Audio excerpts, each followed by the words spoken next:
Mesdames, Messieurs, je vais parler ici d'un cas un peu spécifique d'un Congolais de la diaspora qui veut aller développer sa région. Mesdames, Messieurs, je vais parler des législatives congolaises du 16 juillet 2017. Des législatives illégales, illégitimes et surtout immorales au vu de la situation générale qui se passe dans le pays. Depuis le hold-up électoral jusqu'au génocide qui se passe actuellement dans le Poul avec des extensions dans la région de la Bonza et de la Likoumou. Mesdames, Messieurs, je veux parler d'un Congolais, un article écrit par Julienne Oburambola. L'article est publié sur congopage.com. Mesdames, Messieurs, c'est un compatriote. Il s'appelle Parfait Landry Mambou. Il veut être candidat aux prochaines élections législatives illégales, illégitimes et immorales telles qu'elles sont organisées par le dictateur Denis Sassou Nguesso. Donc ce monsieur qui s'appelle Parfait Landry Mambou veut se présenter à l'Eras Mvouti 1, c'est-à-dire dans la région du Kwilu. Mesdames, Messieurs, bon, ce monsieur qui s'appelle Parfait Landry Mambou, consultant manager industriel en France, Parfait Landry Mambou effectue régulièrement des voyages sur sa terre natale. Mvouti, c'est tout simplement sa vie. Oui, Mvouti est tout simplement sa vie. Il y est né, il y a grandi, il y a connu ses plus beaux moments de sa vie. Parfait Landry Mambou a dit ceci, je cite: aujourd'hui, je vais rendre aux miens ce que j'ai reçu d'eux, à savoir l'amour du prochain et du travail bien fait, la volonté inébranlable d'aller de l'avant en dépit des obstacles. Ça, c'est la fin de sa pensée. Mesdames, Messieurs, la quarantaine est révolue. Parfait Landry Mambou souhaite implanter à Les Saras, terre d'immigration et d'émigration, si l'on aime, une coopérative bananière. Le projet est presque bouclé. Il ne reste plus qu'à finaliser quelques détails avant de passer à l'étape supérieure. Donc, il veut aller faire un projet de planter les bananes à Mvouti, à Les Saras, donc après de Mvouti. Mesdames, Messieurs, oui, le projet est presque bouclé. Il ne reste plus qu'à finaliser quelques détails avant de passer à l'étape supérieure. À terme, Parfait Landry Mambou envisage d'étendre le projet dans les départements voisins. Aussi commencera-t-il par mettre en place une société de transport, comme pour relier Mvouti et Dolisie. voire jusqu'à Sibiti, dans la Lékoumou. Oui, je veux absolument que Mvouti rayonne de 1000 feux dans les 5-10 ans à venir. Même avec des petits moyens, nous pouvons réaliser de beaux rêves, a-t-il conclu. Bon, l'article, je vous ai dit, l'article est de Julienne Obura Mbwala, article publié en mai 2017 sur congopage.com. Bon, ce qui m'a alerté ma sensibilité, c'est d'abord la réaction de ce monsieur. Je ne sais pas, bon, peut-être qu'en entendant moi lire sa réaction, ben, il s'est raconté, il s'appelle Kitendi. Hein, Kitendi. Voilà ce qu'il a écrit. J'ai parfois du mal à comprendre ce qui se passe dans la tête d'un nègre. Voilà un monsieur qui a été élu municipal en France grâce au système démocratique, aux élections libres et transparentes, favorisant l'alternance et au soutien des vrais démocrates qui n'ont pas vu en lui le nègre qu'il est, mais l'homme. Vivant en France, en quartier PCT, et oui, cette race qui a fait les malheurs du Congo existe toujours. On se demande pourquoi il est resté en France tout ce temps, alors qu'ils sont au pouvoir au Congo depuis 1969. Ce monsieur a étudié auprès des autres élus municipaux et de la France en général les valeurs de la République, le respect de la vie humaine et de tout ce qui va avec.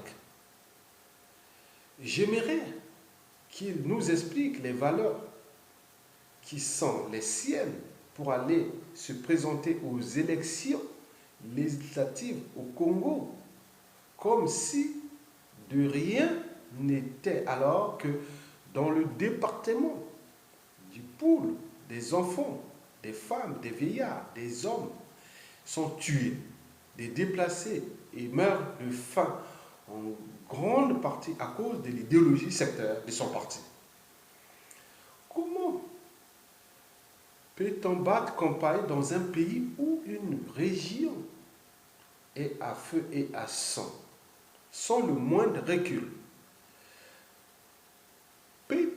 Peut-être ne se sont-ils pas concernés ou parce que le Poul n'est pas sa région d'origine. Il est vrai que pour le PCT, il n'y a pas de crise dans le Poul, comme l'avait dit leur cerveau penseur en la personne de Sassou Nguesso. Oui, je veux absolument que Mvouti rayonne de 1000 feux dans les 5-10 ans à venir. Mais avec des petits moyens, nous pouvons réaliser des beaux rêves. Prétention quand tu nous prends. Selon lui, les populations de l'Essaras l'attendent depuis tout ce temps-là pour qu'il règle les problèmes de l'eau, électricité, école, hôpital et les autres problèmes auxquels elles sont confrontées comme le reste des Congolais.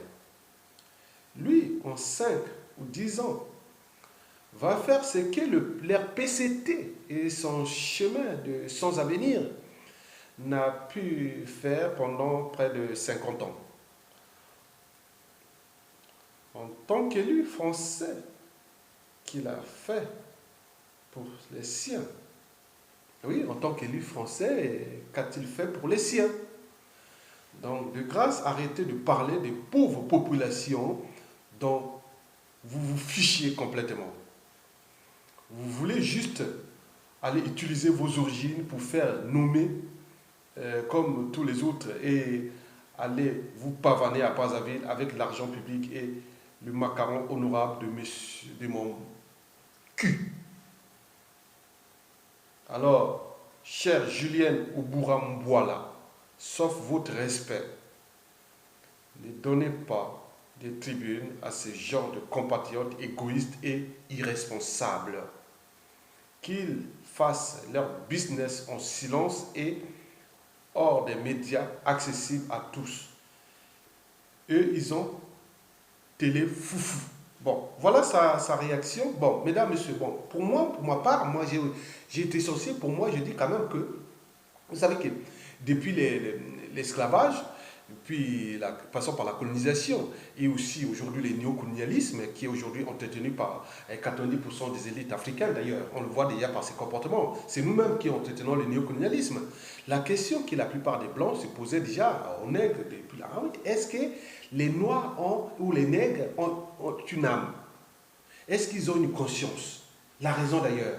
Vous savez que l'âme, la conscience et la raison, c'est ce qui nous distingue fondamentalement des animaux. Bien entendu, ils nous ont classés comme des animaux. Les gens se demandent aujourd'hui, il y a des milieux faciaux et racistes, vu la situation qui se passe dans le Congo, et que certains sont insensibles, même ici en France, et que genre de comportement de monsieur parfait Lundi Mambou, les gens se demandent, est-ce que c'est des humains? Les gens se demandent, jusqu'aujourd'hui, on se demande, est-ce que nous sommes humains? Donc c'est ça. Parce que dans le jeu de la respectabilité interraciale, c'est par des petits gestes, petits comportements, des mentalités qu'on voit. Comment toute une région est en train de souffrir.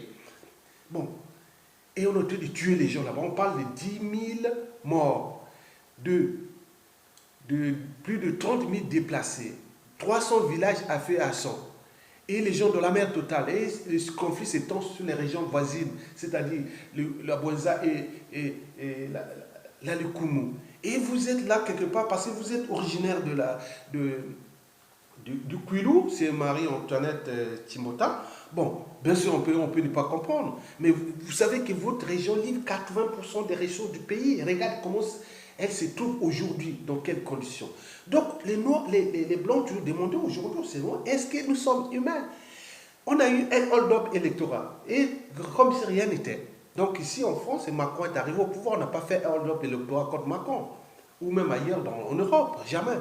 Bon, pourquoi ça se passe que chez nous? Voilà, on ne se demande pas. Les prisonniers politiques, nos dignes fils du pays sont en prison. Et là, c'est rien. Bon, on zappe. Donc, c'est zéro. On fait comme ça. Bon, donc, et là, on va vers les élections illégales, illégitimes et immorales. Non, attendez, il y a un problème. Donc, moi, ce que je pose comme il n'y a plus d'empathie, la souffrance. L'empathie, c'est ce qui fait l'humain. Regardez quand on fait pour les naturalistes, ou même pour ceux qui étudient l'ethnologie, ou même l'anthropologie, qui étudient ces choses-là. On regarde, on distingue les animaux des humains au niveau de l'empathie. Il y a des moments où on dit non, c'est pas possible. On ne peut pas accepter ça. C'est intolérable. C'est insupportable. On s'indigne, après on agit. Mais pas aller agir pour aller encore confisquer les deniers publics, mais agir pour faire partie de ce monsieur. Parce que dans toute organisation, qu'elle soit État, entreprise ou association, c'est celui qui a la tête qui en est responsable. Le poisson pourrit toujours par la tête. Quand la tête est pourrie, tout est pourri. Donc, ça soit à la tête du pays, le pays là sera toujours pourri. Ça va d'en haut. Vous allez être nommé et aller voler, c'est tout. Ils ont un modèle, on connaît leur modèle politique, économique et social. Le modèle politique pour eux, c'est antidémocratique et confiscatoire du pouvoir. Donc on s'amuse. Bon, modèle économique, c'est quoi? On vole, on exploite le pays, mais on n'investit pas. On fait de la prostitution financière. Donc, quand il n'y a plus d'argent, on a tout volé. On va chercher, on va se prostituer auprès des bailleurs de fonds internationaux, comme la Banque mondiale, le Fonds monétaire international, le Club de Paris, la Banque de Chine, au Qatar, partout. On peut même aller en Turquie, on va chercher l'argent partout. Pour aller, voilà, c'est kleptomanie. Mais leur modèle économique et politique et social, c'est quoi? C'est un modèle antisocial. Parce que quand ils font que de la charité et de l'achat de conscience. Et c'est tout. Vous allez travailler pour l'achat de conscience de vos frères pauvres autres pour dire, député, on vient de France, en fait, ça ne veut rien dire. C'est dalle, c'est zéro. Pour moi, ces genres de gens, on ne va plus autoriser de faire ce genre de comportement. Et donc, modèle antisocial, ben, quand ça ne suffit plus, bon, ben, qu'est-ce qu'on fait? La barbarie, la violence, la tuerie, voilà. C'est qui se font? C'est leur modèle économique. Ouais, tout est pourri, tout est pourri. Le poisson pourri par la tête, hein, un proverbe chinois. Donc, moi, le genre de quand je vous regarde, la situation du Congo depuis le hold-up électoral, en passant par les crimes de sang des jeunes et de tout ce qui s'est passé, même avant le référendum et tout ça. Bon, et aujourd'hui, la situation, aujourd'hui, on se demande, oui, quel genre d'individus nous sommes en présence. Donc c'est un cas il faut vraiment, je me réfère là, bon, je dirais que bon, il devait faire un examen psychanalytique de sa personnalité. Attends, peut-être qu'il est déjà sous emprise, non seulement du dictateur, mais aussi de sa Madame Marie-Antoinette Timbota, parce qu'ils sont de la même région. Mais les Vili sont devenus tout ce qui est Vili, même les Yombé, allez se présenter. Les Yombé sont déjà déclassés. Les Yombé, attends, peuple libre de forêt, attends, vous êtes en train de vous souiller par tout le monde. Attendez. Donc, le combat n'est pas là. Donc, vous vous êtes trompé de sort du combat. Le combat, d'abord, pas d'élection législative à caractère illégal, illégitime et immoral. Voilà, il est immoral déjà. Donc, il n'y a pas cette élection tant qu'on n'arrête pas les bombardements dans le pool. Voilà, il me semble que Sassou Nguesso, après avoir eu cette histoire de hold-up électoral, on veut divertir les gens, on tue les gens là-bas, on massacre les gens là-bas. Et ces gens commencent à comprendre ça. C'est un jeu qu'il fait pour bombarder les populations, pour qu'on met la tête ailleurs, on oublie ça. Après, quand on aura oublié ça, il passe à autre chose. Et donc, c'est un rouleau sans fin. Donc, c'est un mauvais qui nous a été placé là. Donc, il n'y a pas d'élection tant que on n'arrête pas les bombardements dans le pool. Deuxièmement, il n'y a pas d'élection tant que tous les prisonniers politiques ne soient pas libérés. Oui. Pas d'élection ce genre d'élection à Congo, sans que Sassou Nguesso, on fait un dialogue inclusif.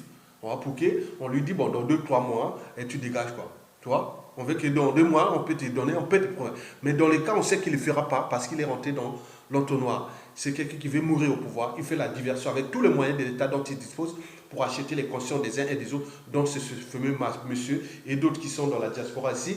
Parce que quand on se retrouve ici, les jeunes, les vieux et tout ça en Occident ici, les gens ont l'esprit de la lutte, l'esprit de la liberté, de la dignité. C'est ça qui fait. Ailleurs, chez les Arabes, on dit respect.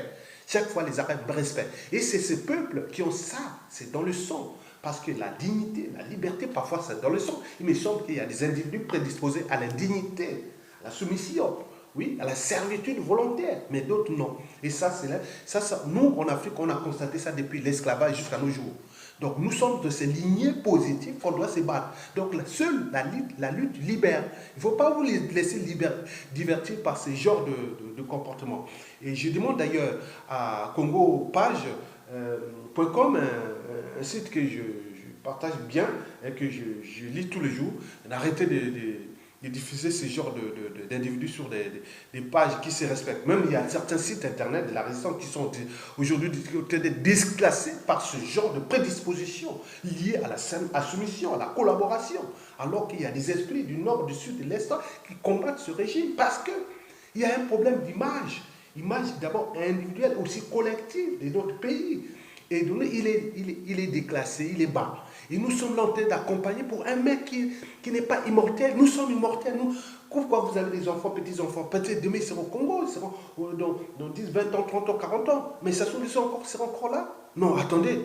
Vous avez déclassé tout un pays, humilié tout un pays, déshumanisé toute votre société à cause d'un individu.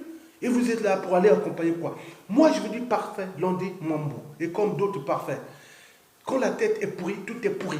Les poissons pourris par la tête. Donc arrêtez de venir nous divertir avec ces histoires des élections illégales et illégitimes. Donc on ne veut plus avoir ces mauvais qui sont autour de nous, qui nous narguent. Voilà. Même à l'extérieur, quand même. Vous avez été en Europe, et vous avez été en Europe. Regardez, il y a un peu de sens de respect, de votre dignité, de votre... Voilà. Donc respectez l'âme de votre pays. Moi, j'aimerais que vous allez vous battre pour faire partie de Denis Sassou Nguesso d'abord. Après, vous allez récupérer aussi votre région, le Kwilu.